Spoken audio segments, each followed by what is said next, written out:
देखिए, कल हम लोग पढ़े थे क्लास 9th के का केमिस्ट्री, जिसका चैप्टर नंबर 2 था, क्या हमारे आसपास के पदार्थ शुद्ध है।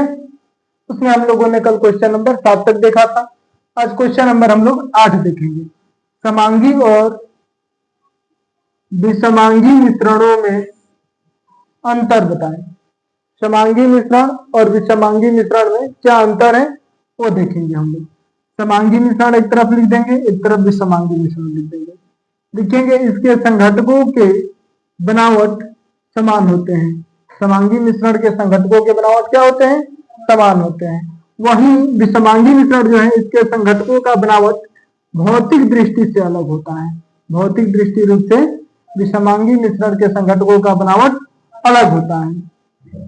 इसके विभिन्न अवयवों की स्पष्ट पृथक्करण सीमाएं नहीं होती हैं, लेकिन इसमें इसके विभिन्न अवयवों के बीच पृथक्करण सीमाएं होती हैं। इसका मतलब हुआ कि इसमें जो अवयव होता है वो एक में जब मिलता है तो उसको पहचान पाना मुश्किल होता है या नहीं पहचाना जा सकता है, लेकिन इसमें जो तत्व होते हैं वो पहचाने जा सकते हैं।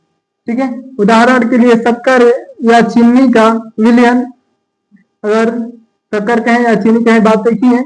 उसको जब हम लोग पानी में मिला देते हैं, शक्कर और चीनी को पहचान पाना मुश्किल होता है। वहीं उदाहरण इसका लेते हैं हम लोग विषमांगी मिश्रण का। सोडियम क्लोराइड और लोहे की छिल्लन को जब हम एक में मिलाते हैं तो इसको हम लोग पहचान पाते हैं कि कौन सोडियम क्लोराइड है और कौन लोहे का छिल्लन है। ठीक है, इतना नोट करो आप। अब हम लोग 9 नंबर क्वेश्चन देखेंगे। ठीक है, 9 नंबर क्वेश्चन क्या है? विलयन, निलंबन और कोलाइड एक दूसरे से किस प्रकार भिन्न है। ठीक है, विलयन, निलंबन और कोलाइड एक दूसरे से किस प्रकार भिन्न है। सबसे पहले हम लोग विलयन के बारे में जानेंगे कि विलयन क्या है। विलयन, तो विलयन 2 या 2 से अधिक पदार्थों का समांगी मिश्रण है। विलयन 2 या 2 से अधिक पदार्थों का समांगी मिश्रण है। ठीक है, इसके कणों में समांगिकता होती है।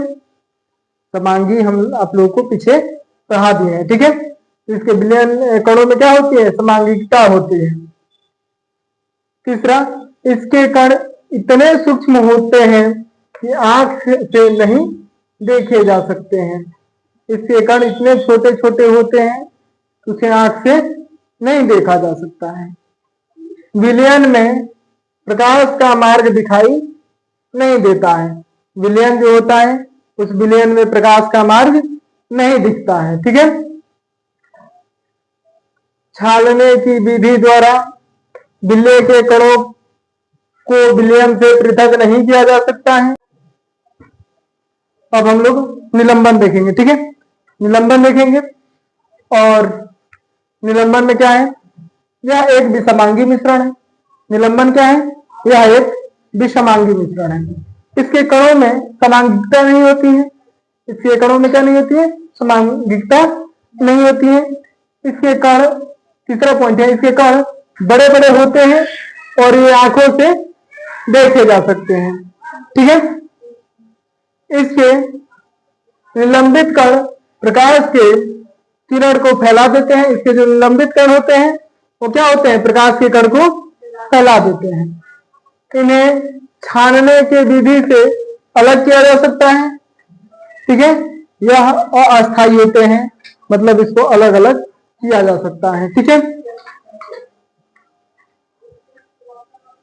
देखो हम लोग विलयन देख लिए, निलंबन देख लिए, अब हम लोग देखेंगे कोलाइड। विलयन में कोलाइड में हम लोग देखे यह एक विषमांगी मिश्रण है, तो वैसे ही कोलाइड भी क्या है? एक विषमांगी मिश्रण है।